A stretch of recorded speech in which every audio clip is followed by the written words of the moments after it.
ও দাদা কয়টা বন্দুক অস্ত্র ছিল, মোর ভাইয়ের হাতে গুলি লাগছে, আমার বাবার গুলি লাগছে এবং আমাদের আরো অনেকের গুলি লাগছে। প্রত্যেকের হাতে অস্ত্র ছিল।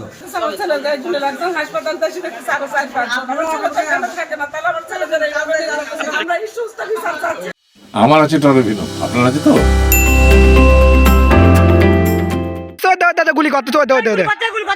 গুলি বন্দুক দিয়ে গুলি করতেস। ও দাদা কয়টা বন্দুক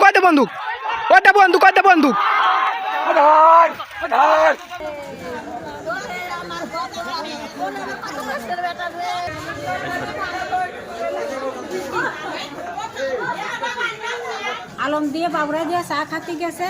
আর ক্যাসেট হলে যেমন মামা ওই মামা হলে আরসি খাইছে টাইগার খেয়ে ওর মাথাটা মারেছে আরে মারেছে মাথায় যা লাগেছে মাথায় যে ব্যথা লাগেছে ওই সান্ধার বইকে উঠেছে ব্যথা লাগলে একদম বকে না বই করে যেই বইকে উঠেছে সেন দৌড়ে আসি মানে যে কানসার বা এই জায়গা ভুসি মারেছে খুলি গেছে কিরা মারেছে কার ওই মারেছে হেলিকা রতন কার মারেছে ক্যাসেটে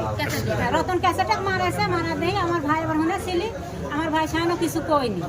তারপর ওই ক্যাসেটে ছাওয়াল আছে মামু ক্যাসেটে সাল মামুন আছে ক্যাসেট বাড়িতে গেছে বাড়িতে যা সালে কয়েছে সাল কথা মারলি কিরা কয়েছে রতন মারেছে কে কয় মারেছে কয়েছে মোরেটা মেলা লোক আছে আমার যদি দোষ থাকে তুই মোরের পাশ যা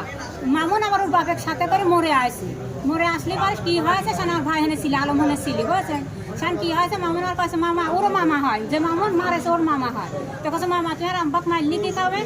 সেন কয় তোর আব্বাক মারছি তা কি হয়েছে এবার সেলা কি হয়েছে সেন তুমি মারেছ তুমি বকিসা তাই বলি রতন তাই বলে আবার মামুনেকে আবার ধরে ঘুষি মারতে গেছে যে ঘুষি মারতে গেছে সেন আমার ভাই আলো মাসি ধরে যে ইট ধরেছে রতনিক ধরেছে রতনিক ধরে ধাক্কা মারেছে আর এক চর মারছে মারিয়া সব খেদামে দাঁড়িয়েছে যা হয়েছে বাড়ি চলে গেছে এটা সকালের ঘটনা সকালকার ঘটনার ভিতরে আর কোনো জ্ঞান জ্ঞান পেশার কিছুই না মানে বাড়ির পাশাপাশি যাদের মধ্যে সব মিটকুট করে দিয়ে আছে দিয়ে আসলে পারে এর মধ্যে কয়েছে মামুনি কয়েছে তোর আব্বুর ডাক্তারের কাছে নিয়ে যা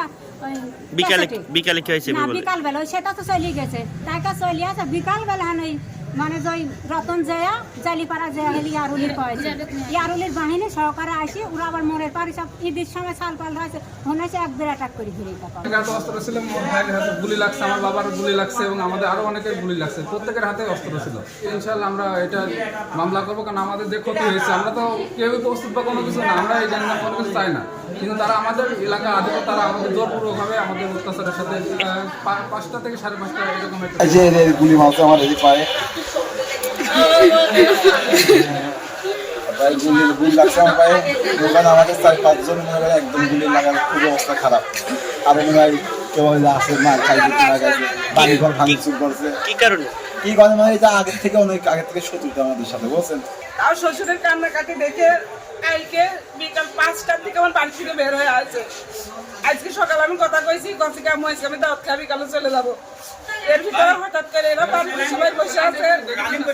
সরকারি গুলাগুলি শুরু করছে। হঠাৎ করে শুনতেছে আমার ছেলে যায় ঝুলে লাগছে হাসপাতাল থেকে দেখতেছে আরো 4-5 জন। আমার ছেলে